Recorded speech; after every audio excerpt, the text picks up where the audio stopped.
तो दोस्तों कैसे हैं आप सभी। मैं आशा करता हूँ आप सब बिल्कुल ठीक होंगे। दोस्तों फिर से हाजिर हूँ आपकी ही कहानियां लेकर आपके पास। अगर आप पहली बार मेरी कहानियां सुन रहे हैं और पहली बार ही मेरे चैनल पर आए हैं तो चैनल को अभी सब्सक्राइब करके बेल बटन ऑल पे कर लीजिए। साथ ही अगर आप ये चाहते हैं कि मैं आपकी कहानियों को अपनी आवाज़ दूँ तो कहानियां सुनने के बाद आप मुझे इंस्टाग्राम पर मैसेज कर सकते हैं। मेरी आईडी है महेश आर्या यूट्यूबर। कहानी के बाद मैं आप सबको वहीं पर मिलूंगा। तो दोस्तों बिना देरी किए जल्दी से अपने अपने हेडफोन लगाएं और शुरू हो जाए मेरे यानी महेश के साथ।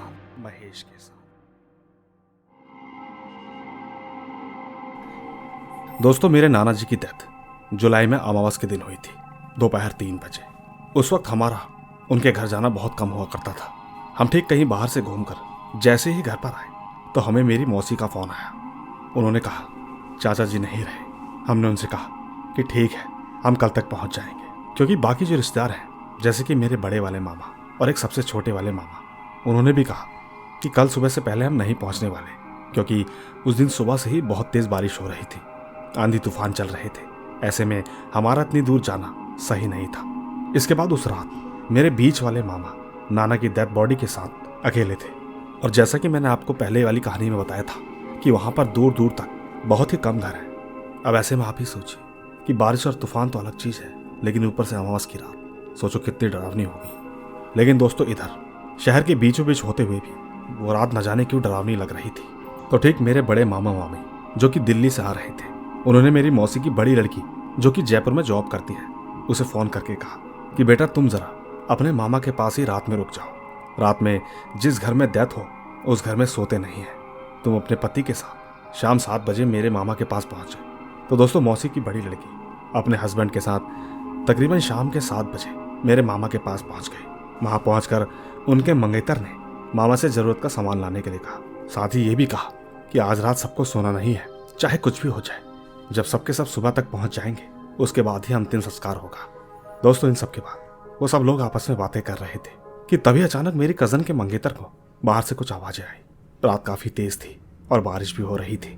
रात के 9 बजे ही ऐसा लग रहा था कि जैसे रात के 2 बज गए हो। खैर उन्होंने अंदर आकर कहा कि सुनो, मेरी बहन से कहा कि मैं कुछ खाने के लिए भी लेकर आता हूँ। वो ठीक कुछ ही देर बाद बाहर से खाना पैक करा कर ले आए और मेरी बहन से कहने लगे कि सुनो, हमें घर चलना होगा, क्योंकि मेरी अभी अभी मकान मालिक से बात हुई है। मकान मालिक ने कहा है कि वो कहीं बाहर जा रहे हैं, तो ठीक हमें घर पर रुकना होगा। खाना खाने के बाद मेरे मामा मालकिन के घर में रुकने लगे। कहने लगे कि सुबह आते हैं, लेकिन इस घर में कोई भी रात को सोना मत। बस ठीक दोनों बाइक स्टार्ट करके वापस अपने घर की ओर निकल गए। दोस्तों हैरानी की बात तो यह है कि वो घर से कुछ ही दूर पहुंचे थे कि अचानक वो दोबारा से उसी गली में आ गए जिससे वो निकले थे। और ठीक ऐसा उनके साथ 2 से 3 बार हुआ। इसके बाद मेरी बहन ने अपने मंगेतर से कहा कि आप दूसरा रास्ता ले लीजिए। लेकिन जैसे ही उसने गाड़ी दूसरे रास्ते पर ली कि गाड़ी अचानक बंद हो गई। बाहर का मौसम देखकर दोनों बहुत डर गए। वैसे आपको बता दूं, यूँ समझिए कि उनका वापस घर जा पाना बहुत मुश्किल में होता जा रहा था। कैसे भी करते लेकिन बार बार उसी रास्ते पर पहुंच जाते। दोनों ने मिलकर एक साथ भगवान का नाम लेना शुरू किया। और जैसे ही उन्होंने वैष्णो देवी को याद किया तो अचानक उनकी हेडलाइट जलने लगी। लेकिन दोस्तों क्या फायदा, वो इस रास्ते से भी रास्ता भटकते रहे। थक हार कर उन्होंने गाड़ी एक जगह पर रोकी और लगातार सोचते रहे कि अब क्या करें। उस वक्त उनके मोबाइल में नेटवर्क भी नहीं था। नेटवर्क आते आते उन्हें रात के 11 बज गए। सच कहती हूँ मेरी बहन तो रोने भी लगी थी, लेकिन कर भी क्या सकते हैं। जैसे तैसे उन्होंने फिर से गाड़ी स्टार्ट करी और दोबारा उस रास्ते पर निकल पड़े। किस्मत इतनी खराब कि उनकी गाड़ी सीधा गड्ढे में गिरी, जिसके बाद मेरी बहन को काफी चोटें लग गई। यूँ समझिए कि उसका खून भी बहने लगा था। लेकिन उसी वक्त उनके मंगेतर ने उन्हें दोबारा गाड़ी में बैठाया और वो लोग वहां से निकल पड़े। दोस्तों दूर तक जाने के बाद गाड़ी रोककर उन्होंने पीछे मुड़कर देखा। पीछे उन्हें कुछ भी नजर नहीं आ रहा था। जैसे तैसे जब वो शहर के इलाके में गए तो सब कुछ सही था। गड्ढे में गिरने के बाद रात भर मेरी बहन को बहुत तेज फीवर था। उसका शरीर बुरी तरह टूट रहा था। पर खैर उनके मंगेतर ने उनका ध्यान रखा। पर क्या फायदा, उससे भी कोई फायदा नहीं हुआ। चोट काफी थी। इसके बाद मेरे होने वाले जिया जी ने मेरी कजन की माँ को कॉल किया और उन्हें सारी बातें बताई। माँ ने कहा कि कल सुबह तुम लोग वहां मत जाना, चाहे कुछ भी हो जाए। और हाँ एक बात और, हम सब वहां चले जाएंगे और तुम लोग रात की बात को फोन करके किसी को मत बताना। बस तुम अभी इसको हॉस्पिटल लेकर जाओ। दोस्तों इसके अगली सुबह माँ, मैं, मेरे बड़े वाले बाबा और छोटे वाले मामा का परिवार हम सब वहां पर पहुंच गए। अच्छे से अंतिम संस्कार भी हो गया। शाम होने तक हम लोग वापस घर भी आ गए। इसके बाद हमें पता चला कि मेरी कज़न 2 दिन से अस्पताल में एडमिट है और ठीक जब उसे होश आया तो उसने ये बात किसी को नहीं बताई। दोस्तों, ठीक इस जुलाई में इस बात को 1 साल हो जाएगा। बातों ही बातों में उनके हॉस्पिटल का जिक्र आया। उस वक्त मेरे नाना जी उन्हें देख रहे थे, जो कह रहे थे कि देखता हूं कि इससे तुम्हारी शादी कैसे होती है।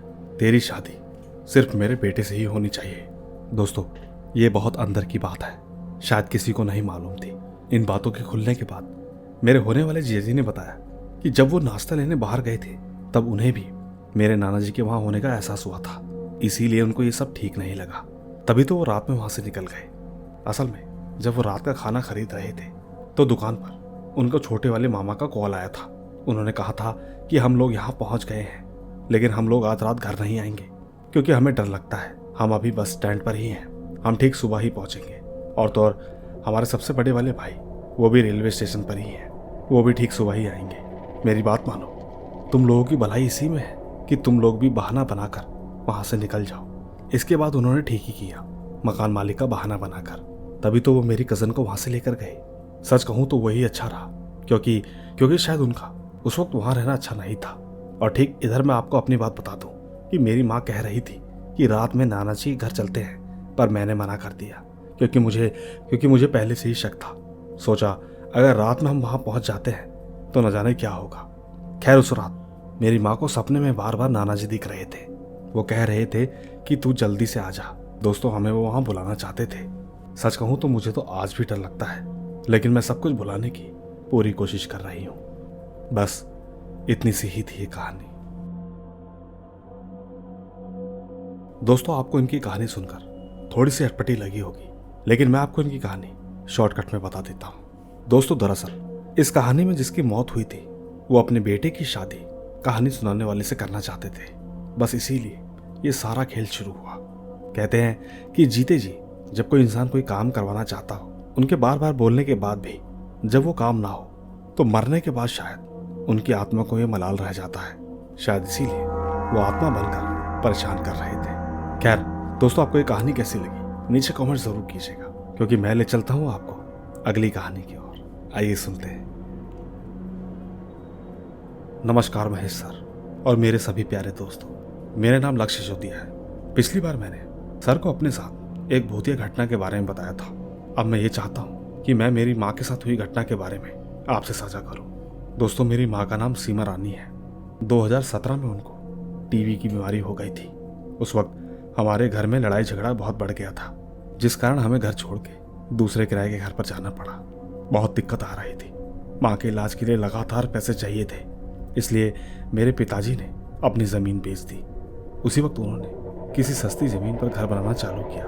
बाकी जो हमने अपनी ज़मीन बेची उसके पैसों से पिताजी माँ का इलाज करवा रहे थे। बाकी बचे पैसों से वो अपना नया घर बनवा रहे थे। दोस्तों, जब मेरी माँ को अस्पताल से छुट्टी मिली तब जाकर माँ घर पर आई। पर एक बात थी, अस्पताल से आने के बाद माँ को किराए के घर पर बिल्कुल अच्छा नहीं लगता था। माँ बताती है कि कई बार जब वो दोपहर को सोया करती थी तब उन्हें नल चलने की आवाज़ आती थी, और तो और कई बार बर्तनों की खनखनाहट की आवाज़ भी आती रहती थी। माँ ने कई बार पिताजी को भी कहा, पर पिताजी माँ की बातों पर बिल्कुल भी यकीन नहीं करते थे। उन्हें हर बार बस यही लगता था कि टीबी के रोग के होने के कारण ये सब हो रहा है। एक बार की बात है, माँ आधी रात में उठी। उन्हें उठते ही प्यास लगने लगी। फिर माँ बेड से नीचे उतरी और उन्हें कुछ ही दूरी पर एक सरदार आदमी दिखा। ये सब कुछ नॉर्मल नहीं था, क्योंकि उस सरदार आदमी के हाथ पैर कटे हुए थे। उसके पूरे बदन में बहुत सारा खून लगा था। वह सरदार रेंगते रेंगते बेड के नीचे बैठ गया। माँ बस ये सब देखती ही रह गई। ऐसा लगा मानो कि जैसे वो मंत्रमुग्ध हो गए हो। ये सब देखने के बाद वो बहुत डर गई, और तो और वो अचानक चीखने लगी। चीखने की आवाज़ सुनने के बाद मैं और मेरे पिताजी की आंखें खुल गई। मैंने तुरंत ही अपनी माँ को पानी पिलाया। माँ ने हड़बड़ाते हुए बहुत सारी बातें बताई, जो सुनकर मुझे बहुत डर लगने लगा। इसके ठीक अगले दिन पिताजी भगवान राम बाबा के पास चले गए। बाबा ने कहा कि उस सरदार की मुक्ति नहीं हुई। बाबा ने माँ को एक ताबीज़ दिया और कहा कि जानवर के मीट को पूरे घर में घुमाने के बाद कुत्तों को खिला देना, क्योंकि कुत्ते अक्सर भैरवनाथ की सवारी होते हैं। दोस्तों, हमने बाबा के कहे अनुसार उनके सारे नियमों का पालन किया, और ठीक उसी रात कुत्तों की लगातार आवाज़ें आने लगी। कहते हैं कि कुत्तों ने हमारे घर के खेतों तक किसी चीज का पीछा किया। मेरा तो ये मानना है कि पक्का वो सरदार की आत्मा थी, क्योंकि अगले दिन जब हमने आस पड़ोस में पूछा तो आस पड़ोस वालों ने कहा कि जब ये घर नहीं बना था तब यहाँ एक सरदार के हाथ पैर काट कर जमीन के नीचे दबा दिया गया था। तब हम लोग बहुत डर गए थे। माँ ने जल्दी से मकान खाली करने को कहा, लेकिन पिताजी ने माँ को कहा कि अभी घर पूरी तरह तैयार नहीं हुआ, इसीलिए हमें 3 महीने तक किराए के घर में रहना होगा। दोस्तों, 3 महीने होने के बाद हम अपने नए घर में चले गए। पर आपको क्या लगता है, सिलसिला वहां खत्म नहीं हुआ था।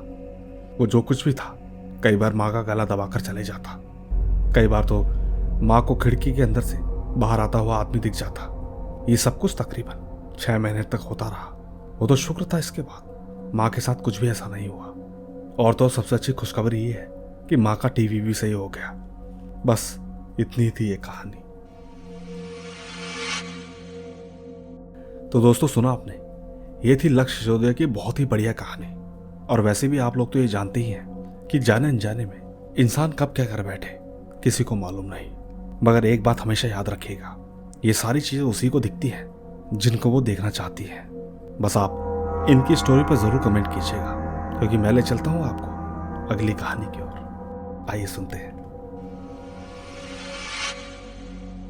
दोस्तों, मेरा नाम दीक्षा है और मैं पाली राजस्थान की रहने वाली हूँ। वैसे तो मैं उत्तर प्रदेश से बिलोंग करती हूँ। दोस्तों, मैंने 2023 में एक ऐसी अनहोनी देखी जिसके बाद से मैंने भूत प्रेतों और नेगेटिव एनर्जी में यकीन कर लिया। इससे पहले मैं इन सब में बिल्कुल भी विश्वास नहीं करती थी। दोस्तों, ये बात 2023 जनवरी के महीने की है। मैं उस वक्त 10th क्लास में पढ़ती थी और ठीक मेरे हाफ ईयरली एग्जाम खत्म होने के बाद विंटर हॉलीडेज में हम लोग नानी के घर चले गए। मेरी नानी का घर जयपुर में है। उस वक्त मैं, मेरी माँ और मेरा भाई हम सब नानी के घर के लिए रवाना हो गए। आपको बता दूं कि वैसे हम लोग नानी के घर सिर्फ समर वेकेशन में ही जाते थे, लेकिन विंटर हॉलीडेज में नानी के घर जाने का सबसे बड़ा कारण ये था कि मेरी माँ ने एक बच्ची को जन्म दिया था और हमारे यूपी में बच्चे के जन्म के ठीक 9 महीने बाद एक फंक्शन रखा जाता है जिसे 10 स्टोन का फंक्शन कहा जाता है। मतलब बच्चे के जन्म के ठीक 9 महीने बाद का फंक्शन। खैर, नानी के यहाँ पहुँचने के बाद उस फंक्शन में सारी तैयारियां हम भाई बहनों ने मिलकर की। जिस दिन ये फंक्शन था उस दिन हमारे घर में हरीरा नाम का कुछ लिक्विड टाइप का बनाया था। वो सिर्फ औरतों के लिए ही था। आपको बता दूं कि हरीरा एक तरह का मीठा जल, जिसे और भाषा में रूअफ़ज़ा भी कहते हैं। खैर, जब मैंने अपनी माँ से इसके स्वाद के बारे में पूछा तो उन्होंने मीठा ही बताया। हालांकि वो पीने की चीज़ हम बच्चों में से किसी को भी नहीं दी गई और तो उस वक्त हमने ज़्यादा जिद भी नहीं करी। लेकिन दोस्तों, असली ट्विस्ट यहाँ से शुरू होता है जब मेरी मौसी फंक्शन के दिन घर पर एक काम वाली को लेकर आई। उस लड़की की हाइट लगभग मेरे जितनी ही थी। मैंने ठीक उससे फ्रेंडशिप करनी चाहिए और उससे उसका नाम और काम क्या करती है वो पूछा। पूछने पर उसने बताया कि उसका नाम सुमन है और वो 12th की पढ़ाई कर रही है। दोस्तों, पहली बार मैं सरप्राइज हुई, क्योंकि एक लड़की जो पढ़ाई के साथ साथ ये सब काम कैसे मैनेज करती होगी। खैर, मैंने इन चीज़ों को इग्नोर किया और फंक्शन की रात के वक्त हम सबके खाना खाने का टाइम हो गया। हम सब खाना खाने के बाद खेलने लगे। आपको बता दूं कि हमारे यहाँ जो हरीरा बना था वो अभी भी किचन में ही रखा था, लेकिन सबके खाना खाने के बाद वो लड़की किचन में सफ़र कर रही थी। उस वक्त मेरे नाना ने मुझसे एक गिलास पानी मंगवाया। मैं तुरंत उनके लिए पानी लेने के लिए किचन में चली गई और ठीक जैसे ही मैं किचन में पहुंची तब मैंने देखा कि वो लड़की किचन में सर पकड़कर खड़ी हुई थी। मैंने उससे पूछा कि क्या हुआ, तो उसने कहा कुछ नहीं, सर दर्द कर रहा है। मैंने उसे ज़्यादा सीरियसली नहीं लिया, पानी लिया और किचन से बाहर चली गई। दोस्तों, नाना जी को पानी देने के बाद मैं सीधा छत पर चली गई। ऊपर पहुंचते ही अचानक मुझे एक लड़की की चिल्लाने की आवाज़ आई। मैं जैसे ही दौड़ते हुए नीचे आई तो देखा कि वो लड़की ज़मीन पर सर पटक पटक कर चिल्ला रही है। शायद उस दिन फंक्शन था तो हम सब तैयार हुए थे। हम सब ने बाल खोले रखे थे। ये देखकर नानी और माँ और ज़्यादा गुस्सा हो गए। उन्होंने जल्दी से मुझे बाल बांधने को कहा। सच कहती हूँ, काफ़ी देर तक तो मुझे यही समझ में नहीं आया कि आखिर ये सब हो क्या रहा है, क्योंकि मैं इन सब चीज़ों में विश्वास नहीं करती थी। वैसे आपको बता दूं कि हमारी जात ब्राह्मण है, तो हमारे यहाँ परिवार के सभी लोग पूजा पाठ बहुत ज़्यादा करते हैं, जिनमें नाना जी और मामा जी सबसे बड़े थे। हालांकि मामा जी उस वक्त घर पर नहीं थे। उस वक्त नाना जी ने ही उस लड़की को संभाला। उसकी हालत ऐसी हो चुकी थी, उसे देखकर बहुत डर लग रहा था। मैंने हिम्मत करके नानी और माँ से पूछा कि इस लड़की को आखिर क्या हुआ है। तब उन्होंने मुझे बताया कि इस लड़की के ऊपर कोई शैतानी शक्ति आ गई है जो सिर्फ इसी को दिखाई दे रही है। दोस्तों, अब जब माँ ऐसा कह रही थी तो मुझे इन सब पर विश्वास होने लगा। बाकी मेरी किस्मत अच्छी थी, क्योंकि जब उस लड़की के अंदर वो शैतानी शक्ति घुसी तो उससे 1 मिनट पहले ही मैंने उससे बात की थी। सोचकर भी बहुत डर लगता है। वैसे नाना जी ने गंगा जल और नीम का धुआं करके कुछ देर के लिए तो उस लड़की को शांत कर दिया, पर उस लड़की ने मौसी को बताया कि अभी भी वो यही है। उसका चेहरा काले रंग का है, बाल खुले हैं और बहुत ही डरावनी दिखती है। इसके बाद मामा जी जैसे ही घर पर आए तो उन्हें तुरंत ही सब कुछ बताया गया। फिर मामा जी ने सबको ये बताया कि अगर वो लड़की यहाँ पर नहीं होती तो उस नेगेटिव शक्ति का डायरेक्ट हमला मामी जी पर होता, क्योंकि उस वक्त घर में सबसे कमजोर वही थी। नानी को इस बारे में मालूम पड़ते ही उन्होंने मामी जी के पास एक खंजर रख दिया। इसके बाद मामी ने यह भी बताया कि वो नेगेटिव शक्ति हरीरा के कारण अटैक हुई थी, और ठीक उसी वक्त हरीरा के पास वो लड़की थी जिससे वो शैतानी शक्ति लड़की के अंदर आ गई। दोस्तों, बहुत देर तक शांत रहने के बाद सबने मौसी को कहा कि वो इस लड़की को लेकर जाए। मौसी लड़की को ले गई, पर वो नेगेटिव शक्ति उस लड़की के साथ ही थी, और ये बात किसी को नहीं पता थी, क्योंकि अगले दिन सुबह होने पर जैसे ही उस लड़की ने अपने बाल बनाने के लिए बालों को खोला तो तुरंत ही वो नेगेटिव शक्ति उसके अंदर आ गई। वो एक बार दोबारा फिर से अपना सर पटकने लगी और तेज तेज चिल्लाने लगी। और तो और सबसे बड़ी बात, इस बार तो नीम का धुआं और गंगा जल से भी कुछ भी नहीं हुआ। तब कहीं जाकर मामा और नाना जी झाड़ फूक करने वाले बाबा को बुलाकर लाए। बाबा ने कई मंत्र पढ़े और तब जाकर उस शक्ति से पूछा कि वो कौन है और इस लड़की का शरीर क्यों नहीं छोड़ रही है। ये सब कुछ पूछने पर उसने बताया कि वो उसी जगह पर पहले रहती थी जहां मामा जी और मामी जी रहते हैं। वहां पर कुछ लोगों ने मिलकर उसे मार दिया था और अब उसे एक शरीर पर कब्जा करना है। इसके बाद बाबा ने ऐसे ऐसे मंत्र पढ़े कि उस लड़की के शरीर में से उसको किसी तरह बाहर निकाला, लेकिन वो शक्ति अभी भी उसका पीछा नहीं छोड़ने वाली थी। साथ ही बाबा ने उसे एक ताबीज भी दिया और इसे हमेशा बांध के रखने को कहा। फिलहाल तब से वो लड़की बिल्कुल ठीक है, लेकिन उस दिन के बाद से मैं इन सब से रिलेटेड हर एक चीज पर भरोसा करती हूँ, यहाँ तक कि छलावा जैसी चीजों पर भी यकीन करती हूँ। बस इतनी ही थी ये कहानी। तो दोस्तों, देखा आपने, ये थी दीक्षा जी की कहानी। वाकई इनकी कहानी बेहद खूबसूरत थी। इनकी कहानी सुनकर आपको जरूर मजा आया होगा। तो ठीक, नीचे कमेंट्स जरूर कीजिएगा। बाकी मैं ले चलता हूं आपको अगली कहानी की ओर। आइए सुनते हैं। साथियों, मेरा नाम राहुल है। मैं यूपी के एक गांव आसीवान का रहने वाला हूं। आपको बता दूं कि ये घटना हम 4 दोस्तों के साथ हुई थी। मैं और अजय, हसनैन और जावेद, हम चारों अच्छे दोस्त हैं। हम चारों अक्सर साथ रहते हैं। एक दिन गांव में मेला लगा हुआ था। हम चारों ने मेला देखने का प्लान बनाया। और ठीक आपको बता दो कि जिस गांव में मेला लगा था वो गांव हमारे गांव से लगभग 2 किलोमीटर की दूरी पर था। वहां पहुंचते वक्त रास्ते में एक तरफ जंगल और दूसरी तरफ पर गांव है। हम चारों 10 बजे मेला देखने के लिए निकल गए। चलते चलते अभी जंगल शुरू ही हुआ था कि सामने से काली सी परछाई ठीक हमारी ओर ही आ रही थी। ये देखकर हम चारों डर के मारे इधर उधर भागे और तेज तेज चिल्लाने लगे ताकि हमारी आवाज गांव तक पहुंच जाए। उस बीच हम चारों उसी जंगल में छुपे रहे, पर हमारी चिल्लाने की आवाज इतनी तेज थी कि गांव के कुछ लोग भी वहां पर आ गए। जब हमने गांव वालों की आवाज सुनी तो सुनकर हम तीनों जंगल के बाहर आ गए, लेकिन हसनैन किधर गया कुछ पता नहीं चला। कुछ देर ढूंढने के बाद हसनैन जंगल में ही बेहोश मिला। गांव वालों ने हमारी मदद की और हसनैन को घर ले आए। घर आने के बाद तकरीबन रात के 1 बजे उसे होश आया, और होश में आते ही वो अजीब अजीब हरकतें करने लगा और जोर जोर से चिल्लाकर कहने लगा कि वहां कोई खड़ा है। ये सब सुनकर अजय के घर वाले हड़बड़ा कर उठ गए और अजय से पूछा कि क्या हुआ अजय। अजय भी यही कहने लगा कि वहां कोई खड़ा है। ये सब देखकर अजय के घर वाले डर गए। सबके सब अपने अपने घर से बाहर आ गए। आपको बता दूं कि मेरा घर अजय के घर के पास में ही है। तभी कुछ लोगों ने राय दी कि मौलाना साहब को दिखाओ। वो तो शुक्र था कि मौलाना साहब हमारे पड़ोस में ही रहते हैं। उन्होंने आते ही हमसे सारी बातें पूछी। हमने भी सब कुछ सच सच बता दिया। मौलाना ने हम सबको एक एक ताबीज बनाकर दिया और बताया कि वो एक बुरी आत्मा थी। फिलहाल इस ताबीज को कोई भी नहीं उतारेगा। दोस्तों, इस कहानी के बाद मेरा आपसे बस एक ही सवाल है कि ये सब कुछ हमारा वहम था या क्या था, कि क्या वो सच में एक आत्मा थी या कोई वहम, हमें कुछ भी नहीं पता। लेकिन हमारे साथ ये जो कुछ भी हुआ वो एकदम सच्ची घटना थी। बस इतनी ही थी ये छोटी सी कहानी। तो दोस्तों, ये थी राहुल जी की छोटी सी कहानी। उम्मीद करता हूं कि आपको इनकी कहानी भी जरूर पसंद आई होगी। बाकी मैं ले चलता हूं आपको अगली कहानी की ओर। आइए सुनते हैं। मैं सर का बहुत बहुत धन्यवाद करना चाहता हूं। जैसे कि आपको मेरी कहानी सुनाई थी, वो जो मेरे साथ 2018 में हुआ था, और ठीक मैंने आपको बताया था कि मेरी पहली कहानी में मेरे ऊपर वो दोनों बहनें मेरे ऊपर आकर मेरे को अपने साथ ले जाने की कोशिश कर रही थी। मुझे उसकी पहली बहन की घटना मेरी माँ जी ने बताई थी, क्योंकि उन्होंने कहा था कि वो उसकी बड़ी बहन रीतू थी। वो हर शाम किसी लड़के से मिलने जाया करती थी। ये बात उसके घर वालों को जब पता चल गई तो उनके लाख बार बोलने के बाद भी वो नहीं मानी। और वैसे भी आप सब लोग तो जानते ही हैं कि दूसरी कास्ट का लड़का हो या लड़की, शादी होने पर बहुत पाबंदी लगती है। बस फिर क्या था, इसी वजह से उसके घर वालों ने उसे बहुत मारा पीटा। जब उस लड़की को एहसास हुआ कि शायद मेरी बात कोई नहीं मानेगा, तो न जाने क्यों उसने खुदकुशी करने पर खुद को मजबूर कर दिया। और एक दिन अचानक उसने खुदकुशी कर ली।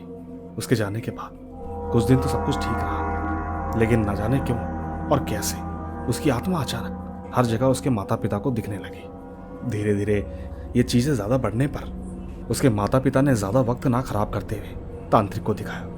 आपको याद होगा, जैसा कि मैंने आपको बताया था अपनी पुरानी कहानी में, जिसमें तांत्रिक ने मुझे ठीक किया था, ये वही तांत्रिक थे। क्योंकि हमारा गांव धोली में वही सबसे ज्यादा ज्ञान रखते थे। तांत्रिक ने घर के हर तरफ शुद्धिकरण करने के बाद उन्होंने कहा कि आप लोग ये घर छोड़कर अपने लिए कहीं और रहने का इंतजाम कर लीजिए, क्योंकि ये घर अब शापित हो गया है। दोस्तों, उसके मरने के बाद इन सब चीज़ों को देखते हुए उन लोगों ने नया घर बनवाया। लेकिन जैसा कि सभी जानते हैं, घर बनाने में टाइम लगता है। यूँ समझिए कि उन्हें पूरा 1 साल लग गया। 2017 से लेकर 18 तक जब उनका घर बनकर तैयार हुआ, तब उन्होंने सोचा कि अब हमें वहाँ चले जाना चाहिए और ठीक इस घर को हमें बंद कर देना चाहिए।